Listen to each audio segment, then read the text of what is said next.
ಈಗಾಗಲೇ ನೀವು ಕನ್ನಡ ವರ್ಣಮಾಲೆಯನ್ನು ಚೆನ್ನಾಗಿ ಕಲಿತಿದ್ರೆ ಅದರ ಮೂಲಕ ಹಿಂದಿ ವರ್ಣಮಾಲೆಯನ್ನು ಕಲಿಯುವ ನಿಟ್ಟಿನಲ್ಲಿ ಈ ವಿಡಿಯೋ ನಿಮಗೆ ತುಂಬ ಹೆಲ್ಪ್ಫುಲ್ ಆಗ್ಬೋದು. ಈ ವಿಡಿಯೋದಲ್ಲಿ ಕನ್ನಡ ಮತ್ತು ಹಿಂದಿ ವರ್ಣಮಾಲೆಯನ್ನು ಜೊತೆಯಾಗಿ ನೋಡ್ತಾ ಅದರ ವ್ಯತ್ಯಾಸಗಳನ್ನು ಗಮನಿಸ್ತಾ ನಾವು ಹಿಂದಿ ವರ್ಣಮಾಲೆಯ ಕೆಲವು ಪ್ರಮುಖ ಅಂಶಗಳನ್ನು ಕಲಿತಾ ಹೋಗೋಣ. ಇಲ್ಲಿ ನಾವು ಕನ್ನಡ ಮತ್ತು ಹಿಂದಿ ಎರಡೂ ವರ್ಣಮಾಲೆಗಳನ್ನು ನೋಡ್ತಾ ಇದ್ದೀವಿ.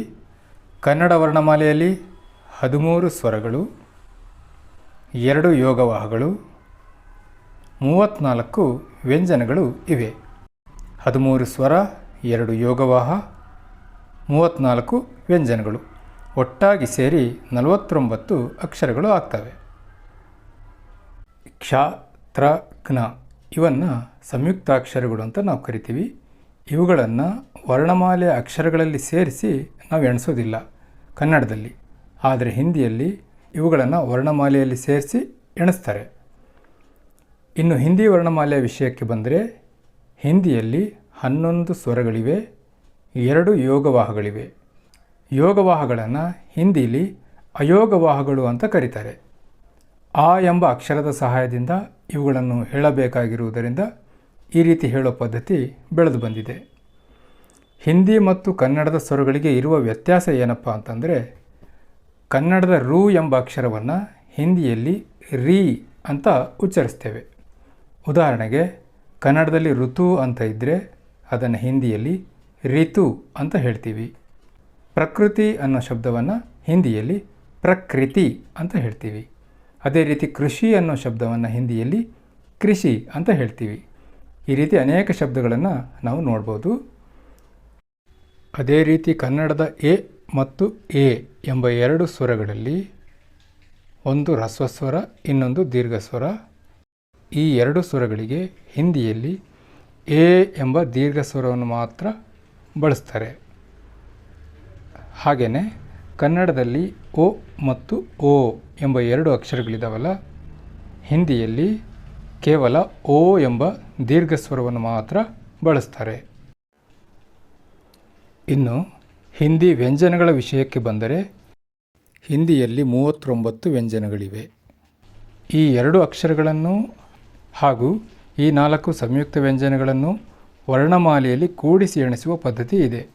ಹಾಗಾಗಿ ಈ ಎಲ್ಲ ಅಕ್ಷರಗಳನ್ನು ಕೂಡಿಸಿ ಎಣಿಸಿದಾಗ ಹಿಂದಿ ವರ್ಣಮಾಲೆಯಲ್ಲಿರುವ ಅಕ್ಷರಗಳ ಸಂಖ್ಯೆ 52 ಆಗುತ್ತದೆ. 4 ಸಂಯುಕ್ತ ವ್ಯಂಜನಗಳನ್ನು ಹಾಗೂ 2 ಉಕ್ಷಿಪ್ತ ವ್ಯಂಜನಗಳನ್ನು ಬಿಟ್ಟು ಎಣಿಸಿದಾಗ ಹಿಂದಿ ವರ್ಣಮಾಲೆಯ ಅಕ್ಷರಗಳ ಸಂಖ್ಯೆ 46 ಆಗುತ್ತದೆ. ಇನ್ನೊಮ್ಮೆ ಇವುಗಳತ್ತ ಕಣ್ಣಾಡಿಸೋಣ. ಹಿಂದಿಯಲ್ಲಿ ಸ್ವರಗಳ ಸಂಖ್ಯೆ 11, ಯೋಗವಾಹಗಳು ಅಂದರೆ ಅಯೋಗವಾಹಗಳು 2, ವ್ಯಂಜನಗಳು 39, ಒಟ್ಟು 52 ಅಕ್ಷರಗಳಾಗುತ್ತವೆ.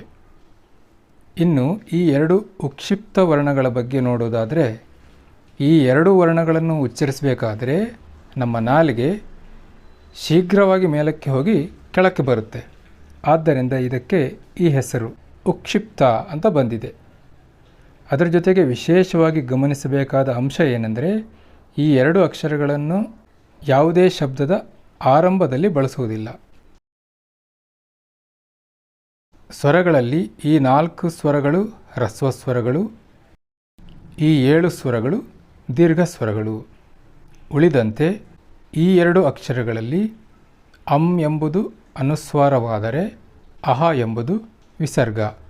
ಇವುಗಳನ್ನು ಅಯೋಗವಾಹ ಎಂದು ಹಿಂದಿಯಲ್ಲಿ ಕರೀತಾರೆ. ಅಯೋಗವಾಹ ಅಂತ ಯಾಕೆ ಕರೀತಾರೆ ಅಂದರೆ, ಆ ಎಂಬ ಅಕ್ಷರದ ಸಹಾಯದಿಂದ ಇವನ್ನು ಉಚ್ಚರಿಸುವುದರಿಂದ ಇವನ್ನು ಅಯೋಗವಾಹ ಅಂತ ಕರೀತಾರೆ. ಅದೇ ರೀತಿ ವ್ಯಂಜನಾಕ್ಷರಗಳನ್ನು ವರ್ಗೀಯ ವ್ಯಂಜನಗಳು ಮತ್ತು ಅವರ್ಗೀಯ ವ್ಯಂಜನಗಳು ಎಂದು ವಿಭಾಗಿಸುತ್ತಾರೆ. ಕ, ಚ, ಟ, ತ, ಪ ಈ 5 ವರ್ಗಗಳ ಅಕ್ಷರಗಳನ್ನು ವರ್ಗೀಯ ವ್ಯಂಜನಗಳೆಂದು, ಯಾ ಇಂದ ಹಾವರೆಗೆ ಯ, ರ, ಲ, ವ, ಶೆ, ಶ, ಸ, ಹ ಅವರ್ಗೀಯ ವ್ಯಂಜನಗಳೆಂದು ವಿಭಾಗಿಸಿದ್ದಾರೆ. ಈ ಅಕ್ಷರಗಳು ನಮ್ಮ ಬಾಯಿಯ ಒಳಗೆ ಹುಟ್ಟುವ ಸ್ಥಾನವನ್ನು ಆಧರಿಸಿ ಈ ರೀತಿಯ ವಿಭಜನೆಯನ್ನು ಅಂದರೆ ವರ್ಗಗಳನ್ನು ಮಾಡಲಾಗಿದೆ. ಅವುಗಳನ್ನು ನಾವು ಮುಂದೆ ತಿಳಿತಾ ಹೋಗೋಣ. ಇನ್ನು ಳ ಎಂಬ ಅಕ್ಷರವನ್ನು ನಮ್ಮ ದಕ್ಷಿಣದವರು ಅದನ್ನು ಹಿಂದಿ ವರ್ಣಮಾಲೆಯಲ್ಲಿ ಸೇರಿಸಿದ್ದಾರೆ. ಆದರೆ ಹಿಂದಿಯ ಮೂಲ ವರ್ಣಮಾಲೆಯಲ್ಲಿ ಆ ಅಕ್ಷರ ಇಲ್ಲ. ಲ ಎಂಬ ಅಕ್ಷರ ಮಾತ್ರ ಹಿಂದಿಯಲ್ಲಿ ಪ್ರಯೋಗದಲ್ಲಿದೆ, ಳ ಇಲ್ಲ. ಇನ್ನೂ ಒಂದು ಅಂಶ ಏನೆಂದರೆ, ಹಿಂದಿಯಲ್ಲಿ ಅನುಸ್ವಾರ ಮತ್ತು ಅನುನಾಸಿಕ ಈ ಎರಡರ ನಡುವಿನ ವ್ಯತ್ಯಾಸವನ್ನು ತಿಳ್ಕೋಬೇಕಾಗುತ್ತೆ. ಅನುಸ್ವಾರ ಅಂದರೆ ಯಾವ ಅಕ್ಷರಗಳನ್ನು ಉಚ್ಚರಿಸುವಾಗ ಮೂಗಿನಿಂದ ಮಾತ್ರ ಧ್ವನಿ ಬರುತ್ತೋ ಅಂಥ ಅಕ್ಷರಗಳನ್ನು ಅನುಸ್ವಾರ ಅಂತ ನಾವು ಕರಿತೀವಿ. ಉದಾಹರಣೆಗೆ ಗಂಗಾ, ಚಂಚಲ, ಕಂಕಣ ಈ ರೀತಿ ಶಬ್ದಗಳನ್ನು ನಾವು ಹೇಳಬೇಕಾದ್ರೆ ಮೂಗಿನಿಂದ ನಾವು ಧ್ವನಿಯನ್ನು ತೆಗಿತೀವಿ. ಕನ್ನಡದಲ್ಲಿ ನಾವು ಸೊನ್ನೆ ಅಂತ ಏನು ಬಳಸ್ತೀವಿ ಅದೇ ಅನುಸ್ವಾರ. ಅದೇ ರೀತಿ ಅನುನಾಸಿಕ ಅಂತಂದರೆ ಕೆಲವು ಅಕ್ಷರಗಳನ್ನು ಉಚ್ಚರಿಸಬೇಕಾದ್ರೆ ಮೂಗು ಮತ್ತು ಬಾಯಿ ಎರಡರಿಂದಲೂ ನಾವು ಧ್ವನಿಯನ್ನು ಹೊರಡಿಸ್ತೀವಿ. ಉದಾಹರಣೆಗೆ ಹಿಂದಿಯಲ್ಲಿ ಕಹಾ ಅಂತ ಹೇಳಬೇಕಾದ್ರೆ ಹಾಂ ಅನ್ಬೇಕಾದ್ರೆ ನಾವು ಬಾಯಿನೂ ತೆಗೆದಿರ್ತೀವಿ, ಮೂಗಿನಿಂದಲೂ ಧ್ವನಿ ಬರುತ್ತೆ. ಅದೇ ರೀತಿ ಚಾಂದ್ ಅಂತ ಹೇಳಬೇಕಾದ್ರೆ ನಮ್ಮ ಬಾಯಿ ಮತ್ತು ಮೂಗು ಎರಡರ ಮೂಲಕನೂ ಧ್ವನಿ ಹೊರಗೆ ಬರುತ್ತೆ. ಈ ಅನುನಾಸಿಕ ಅಕ್ಷರದ ಮೇಲೆ ಅಂದರೆ ಎಲ್ಲಿ ಅನುನಾಸಿಕ ಪ್ರಯೋಗ ಬಂದಿರುತ್ತೋ ಮೇಲೆ ಒಂದು ಚಂದ್ರಬಿಂದುವನ್ನು ನಾವು ನೋಡ್ಬೋದು. ಕಹಾ, ಜಹಾಂ ಇಲ್ಲಿ ನೀವು ನೋಡ್ತಾ ಇದ್ದೀರಿ. ಇನ್ನು ಮುಂದುವರೆದು ವ್ಯಂಜನಗಳನ್ನು ಅಲ್ಪಪ್ರಾಣ, ಮಹಾಪ್ರಾಣ ಹಾಗೂ ಅನುನಾಸಿಕಗಳು ಎಂದು ವಿಭಾಗಿಸುತ್ತಾರೆ. ಈಗ ಅಲ್ಪಪ್ರಾಣ ಮತ್ತು ಮಹಾಪ್ರಾಣ ಅಂದರೆ ಏನು ಅಂತ ನೋಡೋಣ. ವ್ಯಂಜನಗಳಲ್ಲಿ 5 ವರ್ಗಗಳಿವೆ. ಕ, ಚ, ಟ, ತ, ಪ. ಈ 5 ವರ್ಗಗಳಲ್ಲಿ ಯಾವುದೇ ವರ್ಗದ ಮೊದಲನೆಯ ಮತ್ತು 3ನೇ ಅಕ್ಷರವನ್ನು ಅಲ್ಪಪ್ರಾಣ ಅಂತ ಕರಿತೀವಿ. ಹಾಗೆಯೇ ಯಾವುದೇ ವರ್ಗದ 2ನೇ ಮತ್ತು 4ನೇ ಅಕ್ಷರವನ್ನು ಮಹಾಪ್ರಾಣ ಅಂತ ಕರಿತೀವಿ. ಯಾಕೆ ಹಂಗೆ ಕರಿತೀವಿ ಅಂದರೆ, ಈ ಪ್ರಾಣ ಅಂದರೆ ಉಸಿರು. ಅಲ್ಪಪ್ರಾಣ ಅಕ್ಷರಗಳನ್ನು ನಾವು ಉಚ್ಚರಿಸಬೇಕಾದ್ರೆ ಕಡಿಮೆ ಉಸಿರನ್ನು ನಾವು ಹೊರಗೆ ಬಿಡ್ತೀವಿ. ಉದಾಹರಣೆಗೆ ಚ, ಪ. ಆದರೆ ಮಹಾಪ್ರಾಣ ಅಕ್ಷರಗಳನ್ನು ಉಚ್ಚರಿಸಬೇಕಾದ್ರೆ ಹೆಚ್ಚಿನ ಉಸಿರನ್ನು ನಾವು ಹೊರಗೆ ಬಿಡಬೇಕಾಗುತ್ತೆ. ಉದಾಹರಣೆಗೆ ಛ, ಠ, ಫ ಈ ರೀತಿ. ಯಾವುದೇ ವರ್ಗದ 5ನೇ ಅಕ್ಷರವನ್ನು ಅನುನಾಸಿಕ ಅಂತ ನಾವು ಕರಿತೀವಿ. ಅನುನಾಸಿಕ ಅಂದರೆ ಮೂಗಿನ ಸಹಾಯದಿಂದ ಉಚ್ಚರಿಸಲ್ಪಡುವ ಅಕ್ಷರಗಳು. ಹಾಗೆಯೇ ಹಿಂದಿ ವರ್ಣಮಾಲೆಯ ವ್ಯಂಜನಗಳನ್ನು ಸ್ಪರ್ಶ ವ್ಯಂಜನ್, ಅಂತಸ್ಥ ವ್ಯಂಜನ್, ಊಷ್ಮ ವ್ಯಂಜನ್ ಅಂದರೆ ಸ್ಪರ್ಶ ವ್ಯಂಜನ, ಅಂತಸ್ಥ ವ್ಯಂಜನ, ಊಷ್ಮ ವ್ಯಂಜನ ಅಂತ 3 ವಿಭಾಗವನ್ನಾಗಿ ಮತ್ತೆ ವಿಭಾಗಿಸಲಾಗಿದೆ. ಕ, ಚ, ಟ, ತ, ಪ ಈ 5 ವರ್ಗದ ಅಕ್ಷರಗಳನ್ನು ಉಚ್ಚರಿಸಬೇಕಾದ್ರೆ ನಮ್ಮ ನಾಲಿಗೆಯು ಬಾಯಿಯ ಬೇರೆ ಬೇರೆ ಭಾಗಗಳನ್ನು ಸ್ಪರ್ಶಿಸುವುದರಿಂದ ಈ ಅಕ್ಷರಗಳನ್ನು ಸ್ಪರ್ಶ ವ್ಯಂಜನಗಳು ಅಂತ ಕರೀತಾರೆ. ಆದರೆ ಪಾಪ, ಬಾಭ, ಮ ಇದನ್ನು ತುಟಿಗಳ ಸ್ಪರ್ಶದಿಂದ ಮಾತ್ರ ನಾವು ಉಚ್ಚರಿಸ್ತೀವಿ.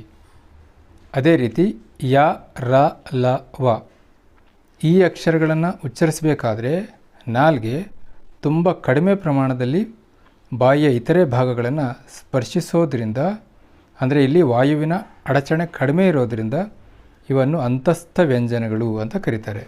ಹಾಗೆಯೇ ಶೇ, ಶ, ಸಾಹ ಈ ಅಕ್ಷರಗಳನ್ನು ಹೇಳಬೇಕಾದ್ರೆ ಬಿಸಿ ಗಾಳಿ ಉತ್ಪತ್ತಿಯಾಗೋದ್ರಿಂದ ಇವನ್ನು ಊಷ್ಮ ವ್ಯಂಜನಗಳು ಅಂತ ಕರೀತಾರೆ. ಕ್ಷ, ತ್ರ, ಜ್ಞ, ಶ್ರ ಈ 4 ಅಕ್ಷರಗಳನ್ನು ಹಿಂದಿಯಲ್ಲಿ ಸಂಯುಕ್ತ ವ್ಯಂಜನ ಅಂದರೆ ಸಂಯುಕ್ತ ವ್ಯಂಜನಗಳು ಅಂತ ಕರೀತಾರೆ. ಒತ್ತಕ್ಷರಗಳನ್ನು ಕನ್ನಡದಲ್ಲಿ ಸಂಯುಕ್ತಾಕ್ಷರಗಳು ಅಂತ ಕರೆಯೋದು ರೂಢಿ. ಅದರಲ್ಲಿ ಸಜಾತಿಯ ಸಂಯುಕ್ತಾಕ್ಷರ ಮತ್ತು ವಿಜಾತಿಯ ಸಂಯುಕ್ತಾಕ್ಷರ ಅಂತ 2 ಪ್ರಕಾರವನ್ನು ನಾವು ನೋಡ್ತೀವಿ. ಈ ಒತ್ತಕ್ಷರಗಳಲ್ಲಿ ಒಂದೇ ರೀತಿಯ ಅಕ್ಷರಗಳು ಬಂದಾಗ ಅವುಗಳನ್ನು ದ್ವಿತ್ವ ವ್ಯಂಜನಗಳೆಂದು ಕರಿತೀವಿ.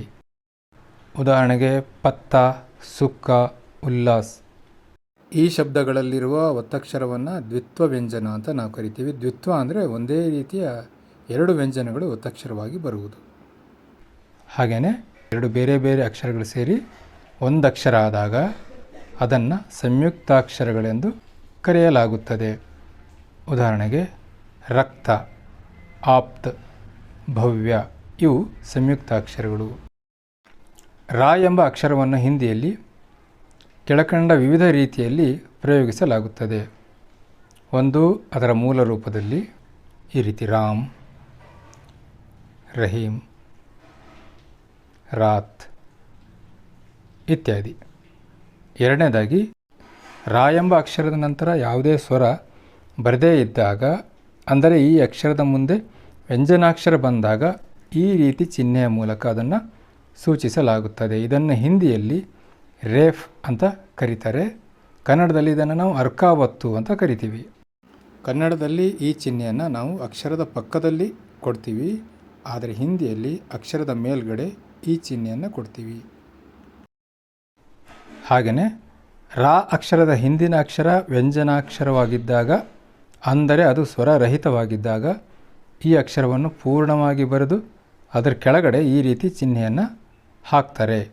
ಇದನ್ನು ಹಿಂದಿಯಲ್ಲಿ ಪದೇನ್ ಅಂತ ಕರೀತಾರೆ. ಕನ್ನಡದಲ್ಲಿ ಅದನ್ನು ರಾಕ್ರಾವತ್ತು ಅಂತ ನಾವು ಹೇಳ್ತೀವಿ.